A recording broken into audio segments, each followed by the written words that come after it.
Nous sommes dimanche 26 avril. Ça fait exactement une semaine précisément. Donc dimanche 19 avril, où le matin, il y a plus de 3000 personnes qui ont suivi en direct 2 heures de l'éveilla de notre cher Yitzhak Marco Cohen, Zatzal, Shetin Nishmat Utzrora Betzrora Chaim. Le Rav Shama m'a proposé, m'a suggéré de faire un espède d'Ivrei Chizouk en son honneur, en sa mémoire. Et donc je vais tenter de vous dire quelques mots.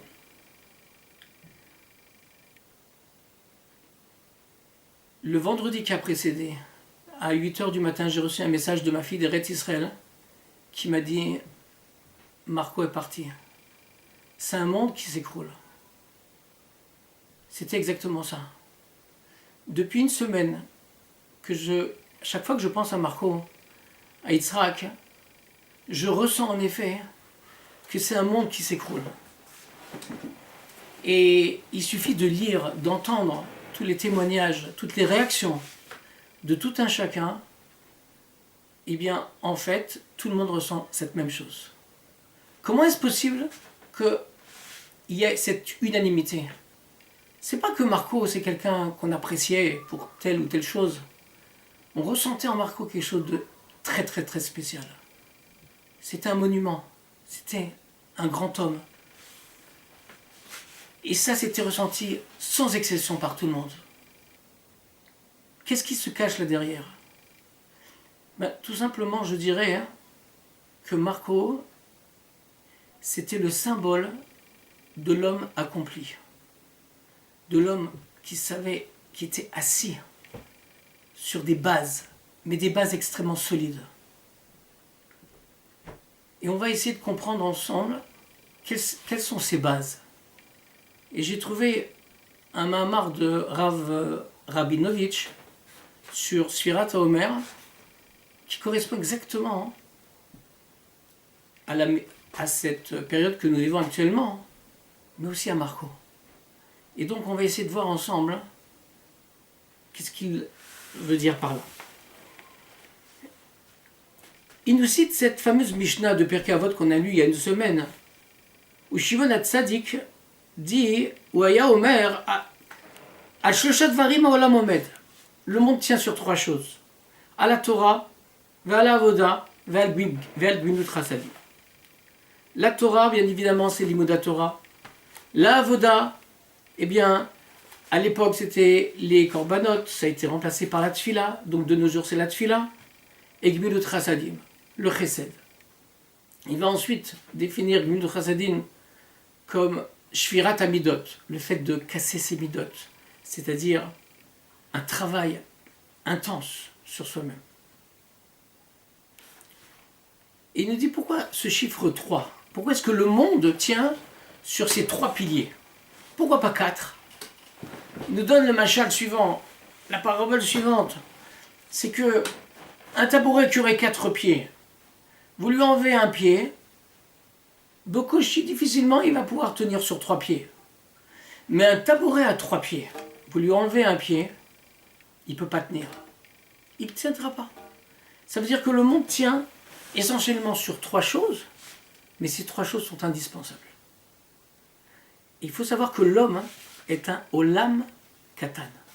C'est-à-dire que l'homme lui aussi, pour se construire, ses ambitions, ce qu'il devrait vouloir atteindre, eh bien c'est travailler sur ces 3 piliers-là, que sont Avoda, la Tfila, la Torah et Gmilut Chasadim. Le Rav Rabinovitch nous dit cette période de 3 semaines, de cette semaine, excusez-moi, à savoir de Pessah à Shavuot, avec Sfirat HaOmer au milieu, cette semaine. On commence par Pessah, il nous dit c'est le symbole même de la Avoda. On termine par Shavuot, c'est le symbole même de la Torah, c'est évident. Et c'est cette semaine, c'est Gmilut Chasadim. Shvirat Hamidot. D'ailleurs, au passage, pourquoi 7? C'est quoi ces 7 semaines? Ben, il faut savoir qu'il y a 7 sortes de Touma que la Torah répertorie. Une femme peut être Nida, elle peut avoir en plus une Touma de Zava, qui de nos jours n'est plus en vogue, mais en tout cas, dans la Gemara, on en parle. Et il y a la Touma de la Yoledet, de la femme qui a accouché. Il y a en 4e Touma la Toumat Met, du mort. Et enfin, il y a la Touma des plaies de lèpre. Il y a la Touma qu'a les vêtements, qu'a le gouffre même de la personne, et qu'ont les murs de la maison. Ça fait 7 Toumas.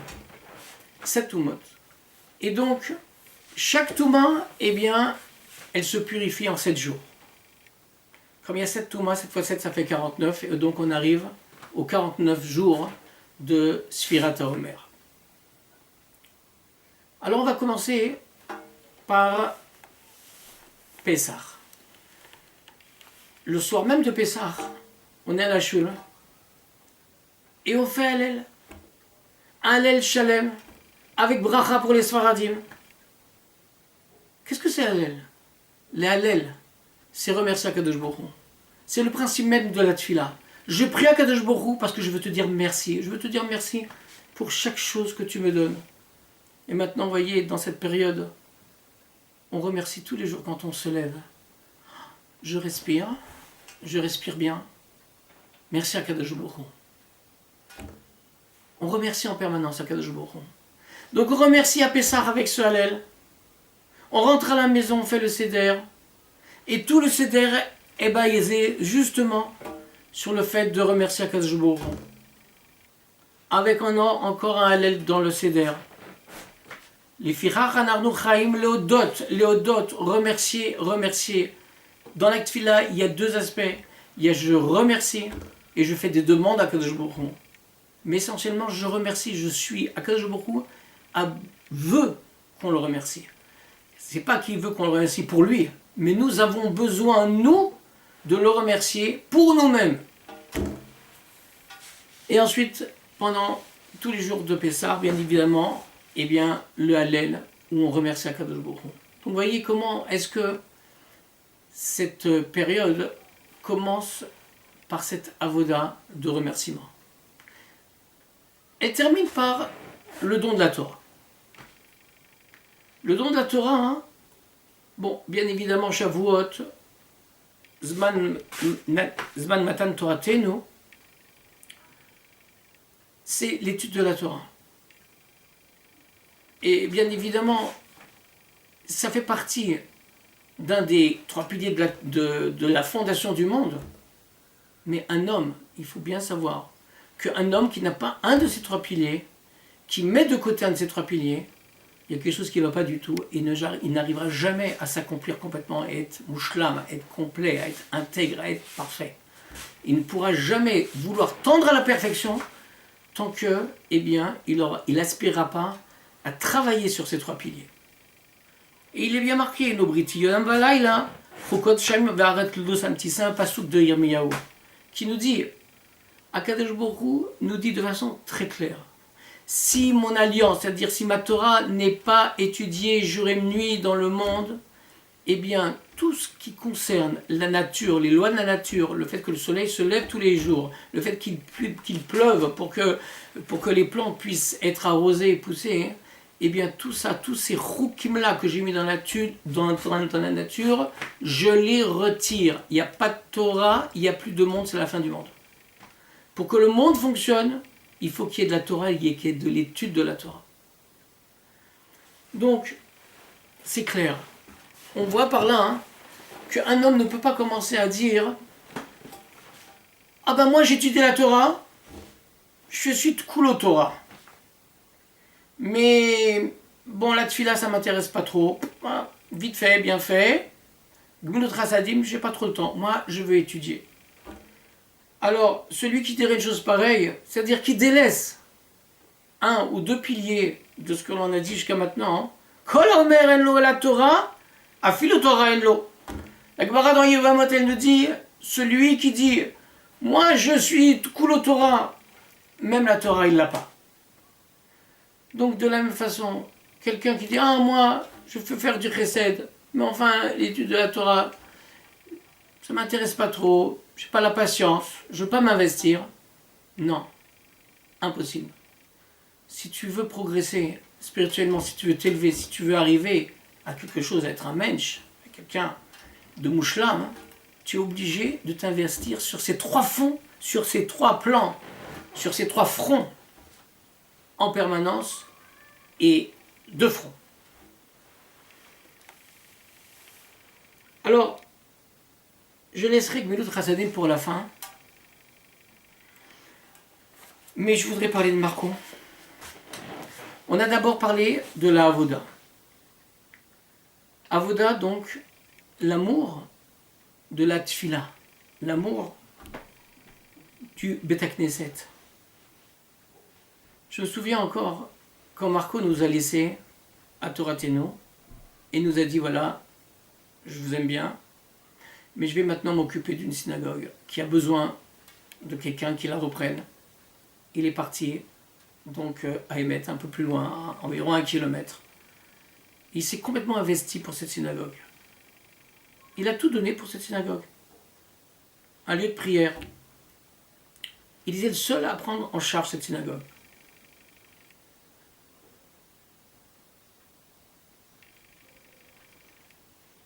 Il avait cette force inimaginable que quelques-uns ont, j'avoue, qu'il n'était pas le seul bien évidemment, mais que je trouve ça admirable, surtout en été, c'est le Netz. Aller à la tfila du Netz, se lever tous les matins, que ce soit Chol, Shabbat, Yom Tov, pour prier au Netz, mais quelle gvoura, quelle force. Lui, c'était sa force. Comme l'a dit Rav Menaché, lors de son espèce pour la Levaya, il disait que quand Marco était en Eretz Israël, il allait au Kotel, au Netz, et ensuite il se retrouvait avec le Rav Menaché. Moi j'avoue qu'un jour, j'ai pris l'avion, je suis arrivé, je sais pas, vers 2 ou 3 heures du matin, et je devais aller à Yerushalayim. Le temps de sortir, la valise, prendre la location de la voiture, je fonce, j'arrive au Kotel, c'était le Netz. Sur qui je tombe? Sur Marco. Ah, monsieur Cohen, comment allez-vous? C'est une force inimaginable d'avoir de s'être accroché à ce wagon et de sans arrêt, ne pas faillir et être présent à cette file-là. Et je sais personnellement, peut-être peu d'entre vous le savent, mais le grand Ramassitruc lui avait montré la grandeur qu'il y a de jeûner la veille de Rosh Chodesh. Et je sais que chaque Erev Rosh Chodesh, eh bien, il jeûnait. Il a pris ça sur lui. Nous, on a 5 jeunes par an. On trouve, bon, ça me suffit. Mais il en prenait 5, plus les 12, plus peut-être encore d'autres. Chaque Erev Rosh Chodesh, il jeûnait jusqu'au bout. Ça, c'était la force de Marco dans la Avoda, dans tout ce qui concerne la prière. Et j'en passe, bien évidemment, je vous raconte des choses que je connais personnellement, mais des témoignages, mais il peut y en avoir des milliers d'autres. Je vous donne qu'un petit aperçu de ce que moi, personnellement, je connais. Torah, Shavuot, il adorait la Torah. Il suivait des cours à Torateno. Après à Emet avec le Rav Raphaël Cohen. Puis bien sûr à Neuilly ensuite avec le grand Ramassitruc. Quand à Torateno on avait un collègue extérieur de l'après-midi qui était en difficulté, qui n'était pas le nôtre, mais qu'on hébergeait, eh bien, quand Yitzhak Cohen a su que le collègue, avec sa quinzaine d'avrichim peut-être, risquait de fermer, alors Yitzhak a dit, moi je prends le collègue, je le prends en main. Et je me rappelle plus, plusieurs mois, voire une année ou plus, eh bien, il a pris ce collègue en charge, complètement, lui seul, sur les épaules.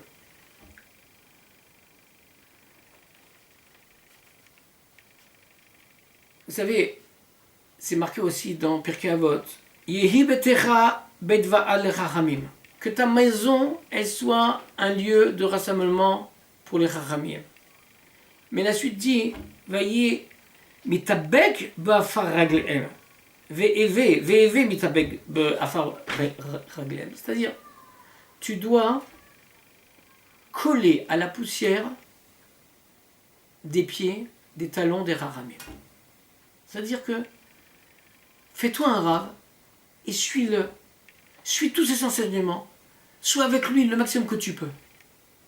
Ça, c'était l'ambition de Yitzhak. Il a trouvé en le grand rabbin Sitruk cette personne qui l'inspirait. C'était un grand, un gadol. Je comprends que ça l'inspirait. Donc il a déménagé à Neuilly. Et Baruch Hashem, pour lui, il a réussi à s'introduire à ses côtés et à devenir mamash, un de ses lieutenants, un de ses plus proches amis, avec lesquels, sans arrêt, même Shabbat, il priait avec lui, et il buvait ses paroles. Il a accompli mes mamash à la lettre qui est marquée dans ses Pirkei Avot. J'ai été très impressionné quand j'ai entendu le Rav Gay, le gendre du grand rabbin Sitruk Zatzal, à l'Elevaya à Paris, qui a dit, eh bien maintenant, mon beau-père, le grand rabbin, il est en train de tendre la main à Yitzhak pour lui dire, viens, je t'accueille au Gan Eden. Je suis persuadé, mais vraiment tellement persuadé qu'il y a du vrai dans ces paroles. Vous savez, ce qu'on a vécu sur Terre, on le revit aussi là-haut. Cette proximité de Yitzhak avec un gadol tel que le grand Rav Sitruk. Le grand Rav Sitruk, il y avait ce charisme, cette grandeur, sa valeur. Eh bien, c'est pas n'importe qui peut s'en approcher. Et donc Yitzhak, il avait lui aussi ce charme, cette grandeur, cette valeur immense qui était celle du grand Rav Sitruk.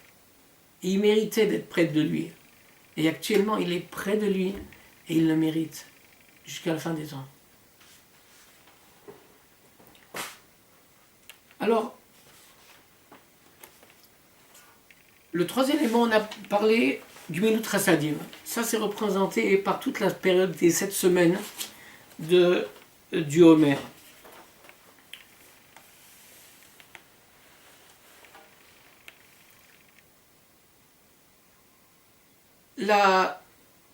À la suite justement de cette Mishnah qui nous dit que le monde tient sur ces 3 piliers, il y a les Avot des Rabbi Nathan qui nous disent Maaseh Rabbi Yochanan ben Zakkai. Il s'est passé un jour quelque chose avec Rabbi Yochanan ben Zakkai, Shaya Ma'aler Baderer, qui était en chemin. Veratara Rabbi Yoshua. Rabbi Yoshua, il lui a couru après. Amarlo, il lui a dit Oy lanu, Sha'avad Bet Chayenu.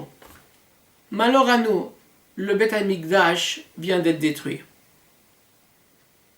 Makom Shayem Mechaper Alavanotenu. Le Bet Hamikdash, c'est l'endroit où toutes nos fautes étaient expiées. On n'a plus de Bet Hamikdash. Comment est-ce qu'on va expier nos fautes? Amarlo. Alors Rabbi Yochanan ben Zakkai, il lui a répondu, il lui a dit Altira, n'aie pas peur. Yesh lanu kapara acheret tartea. Il y a une autre kapara à la place. Alors il n'a pas compris. Amarlo, il lui a dit Mahu. Mahi, cette kapara. De quoi il s'agit? Il lui a cité un verset d'Oshia. Amarlo, ki chesed chafatzti velo zevach. Akadosh Baruch Hu, il dit, c'est pas les corbanotes maintenant qui m'intéressent. Moi, ce qui m'intéresse, c'est le chesed. C'est le chesed, dit Akadosh Baruch Hu. Je remplace le Bet Hamikdash par le chesed. Et donc, on nous dit, un des 3 piliers sur lesquels tient le monde, c'est le chesed. Le chesed, ça a l'air évident d'un côté. Mais d'un autre, on pourrait très bien se dire, mais faire beaucoup de chesed, ça coûte cher. Ça me coûte en temps. Ça me coûte en énergie. Ça me coûte en argent. Comment je peux consacrer mes minutes qui me sont précieuses, mes heures qui me sont précieuses, à faire du chesed? J'ai besoin, je suis toujours débordé, j'ai besoin de ce temps-là. Et on me sollicite ici, là, là, je t'en prie, tu peux m'aider, fais-moi ci, fais-moi ça. Comment peut-on bien réagir à cette sollicitation de chesed? Le Rabbi Shlomo Misvil, il nous dit la chose suivante. Mi sheozer lezulato, ozer leatzmo. Celui qui prend sur lui d'aider l'autre, il cède à lui-même. Valkot psiyash adam ose lezulato. Chaque pas que je fais pour l'autre, ou choser ele psiyot leatzmo. Alors il m'économise le fait d'avoir fait un pas pour l'autre. Je m'économise maintenant 1000 pas que moi j'aurais dû faire. Selon le grand principe qui est marqué, Yoter mima shebalabayit ose im ani ose im balabayit. Plus encore que le chesed, la bonté, que le balabayit, que l'homme riche fait avec le pauvre, il lui donne à manger, il lui donne la tzedaka. Alors bien plus encore, le pauvre fait vis-à-vis du balabayit. Donc on voit ici qu'en réalité, le chesed, c'est pas quelque chose qui nous coûte. Parce que cet argent, si on ne l'avait pas donné, ce temps, si on ne l'avait pas donné, cette énergie, si on ne l'avait pas donné, on ne l'aurait pas emporté ensuite dans l'au-delà. En revanche, tout le chesed qu'on aura fait à autrui, alors ça c'est quelque chose, c'est une valeur sûre, qu'on emporte avec soi.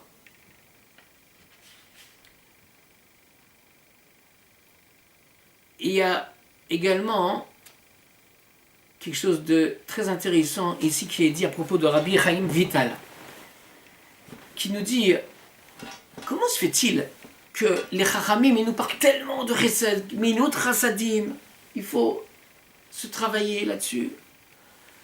Et pourquoi est-ce que dans la Torah, à aucun endroit, il n'y a même pas d'allusion au chesed? Pourquoi dans le Chumash, on ne parle pas de chesed? Alors il nous dit Kishadam ba lilmod Torah,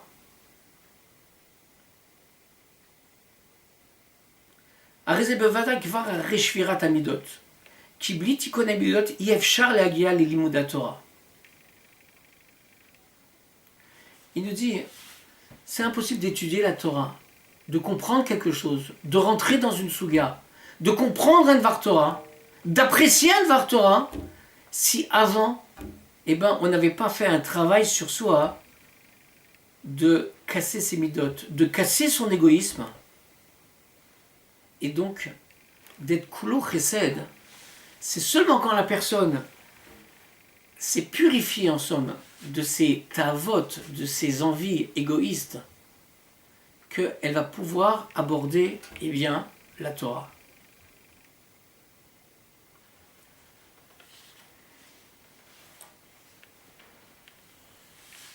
Et c'est évident que celui qui fait un travail sur lui, de midot, qui est généreux, qui fait du chesed avec autrui, alors il va avoir une hatzlacha bien meilleure au niveau limud Torah dès qu'il va commencer à étudier.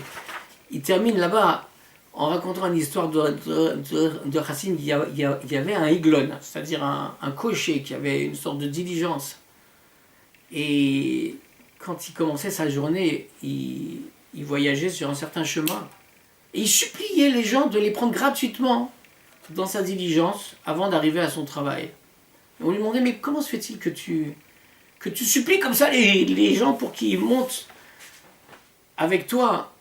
Et il répondait comme ça, qu'un jour sans chesed, alors il ne peut pas s'appeler un yom chai, un jour vivant, c'est un jour mort.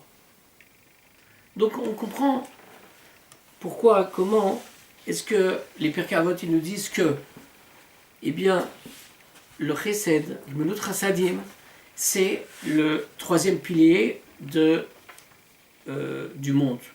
Et comment un homme qui veut être un homme, eh bien, il se doit de beaucoup se travailler sur son égoïsme et donc sur le chesed. Alors, je vais un petit peu... Tout le monde a parlé du chesed de Marco. Il se peut qu'on puisse faire des livres entiers sur des actes de chesed qu'il a pu faire. Mais je voudrais en citer quelques-uns.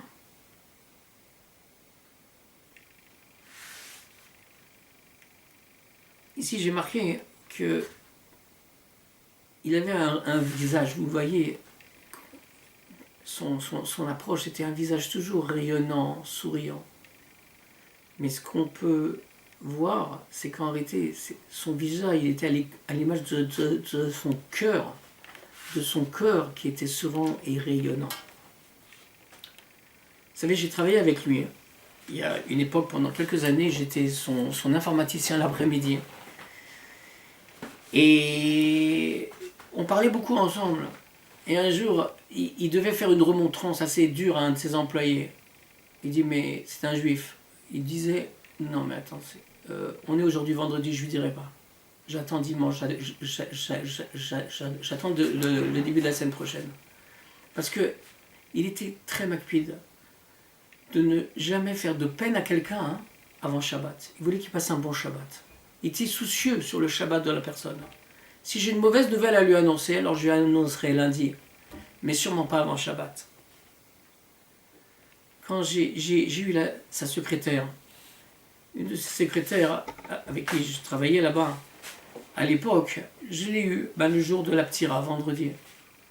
Elle était en pleurs au téléphone. C'était son employé. Mais pourtant, j'avais l'impression qu'elle me parlait comme si elle venait de perdre un ami. Et elle me disait, vous vous rendez compte? Des moments, j'arrivais chez Banco et je ne pouvais pas garer la voiture. Je n'avais pas de place, c'était plein partout. Alors je rentrais, puis je voyais Marco et je lui disais, oh monsieur Cohen, j'ai pas réussi à trouver une place. Eh bien, Marco, c'était le patron. Il se levait, laissez. Il sortait, il allait prendre sa voiture, il partait avec sa voiture pour trouver une place ailleurs et lui laisser sa place. Vous voyez, c'est des petits détails, mais qui montrent cette grandeur d'âme de Marco vis-à-vis de quelqu'un qui était son employé, somme toute. Et qu'il aurait pu se dire, bon, qu'elle se débrouille, chacun se débrouille pour trouver une place quelque part. Eh bien non, ça c'était Marco.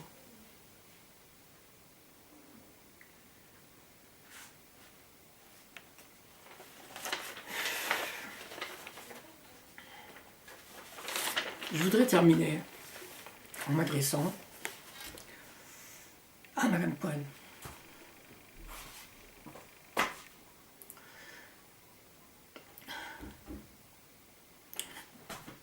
Je pense à elle parce que je sais que l'absence de Marco, c'est pour elle que ce sera le plus difficile. Mais je voudrais lui laisser le message suivant.